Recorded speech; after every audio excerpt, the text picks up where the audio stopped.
দিদি দেখিয়ে দিল আর জামাইবাবু দেখিয়ে দিল, তারপরে মাছটা কাটছে, দুইজনে দেখাচ্ছে।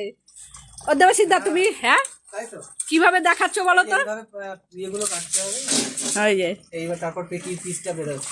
যে মাছ কাটছে সেটা হচ্ছে ছোট জামাই, আর যে দাঁড়িয়ে রয়েছে দেখাচ্ছে ওটা হচ্ছে বড় জামাই। এই যে মাছ কাটছে, বাহ বাহ বাহ বাহ, খুব সুন্দর। একদম পাতলা করবা না, ছোট ছোট করবা না, বড় বড় করো। এই যে মাছ সুন্দর কেটেছে, আর এ তো পাহারা দিচ্ছে। বাহ, তুমি কিন্তু দিদিকে দিতে পারতা, তোমার মাছ কাটা হচ্ছে না। তার মাছ, আরে মাছ যদি খাইতে না সুন্দর হয় তাইলে দেখতে দেখতে না সুন্দর হইলে খাইতে ভালো লাগবো। আচ্ছা, পালকটা